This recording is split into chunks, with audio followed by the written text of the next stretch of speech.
Ito po yung market area ng ng Malolos. Puro mga establishment kabilaan.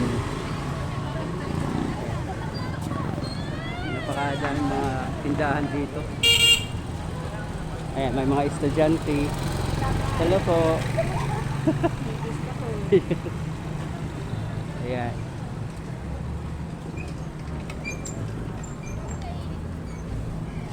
Mahaba tong nila, market area para sa mga dry goods kabilaan.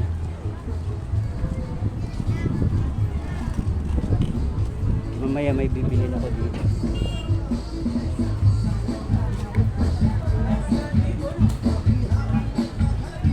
Magkano po dito?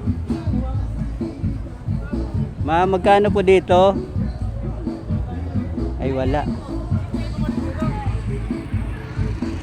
Depende sa size. Ito guys, bumili ako ng pantalon dahil gagamitin ko sa work.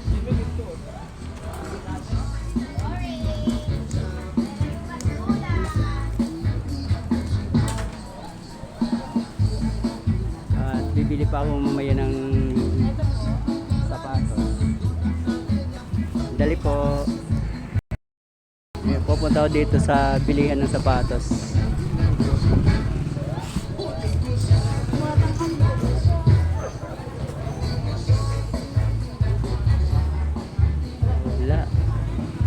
Wala dito, mga tsinilas lang. Hanap tayo.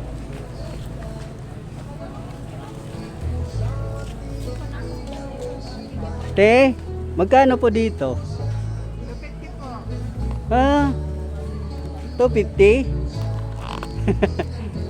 Walang tawad. 230 na lang po. 200. Tayo, tanong na po. Po.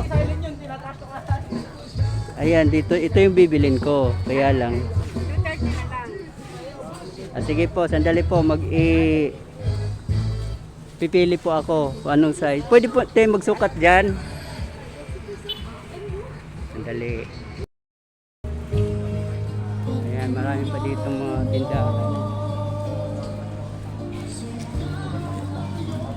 Ayan si sir.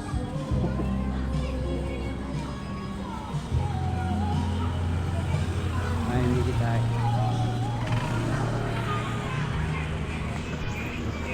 Malayo pa hanggang doon sa dulo. Ay, hello ma'am. Hello. Ito, mga tindahan.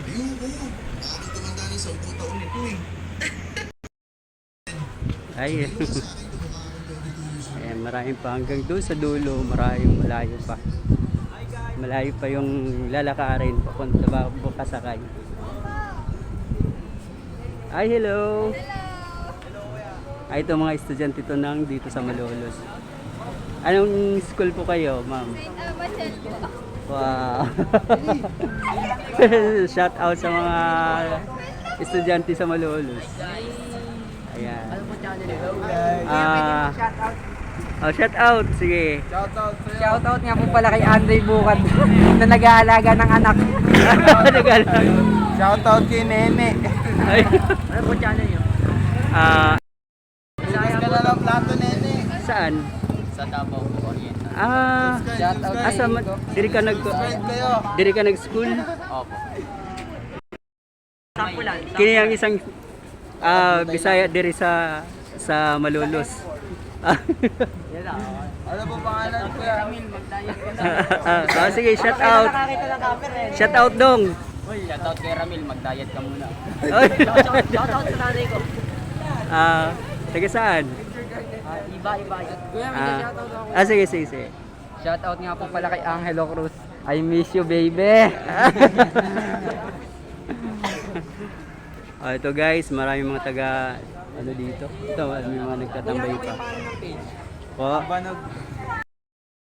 Boy, makikita na ako sa FB.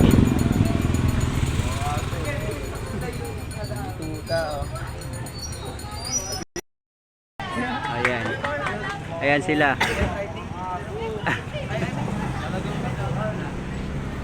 Ito, dito to sa Malolos May Market. Lulus Bayan. Napakadaming ano dito, tindahan.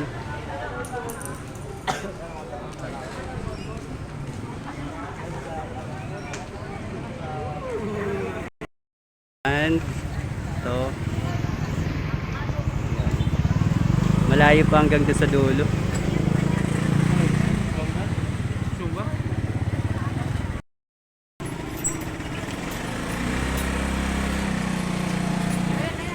Okay, thank you guys.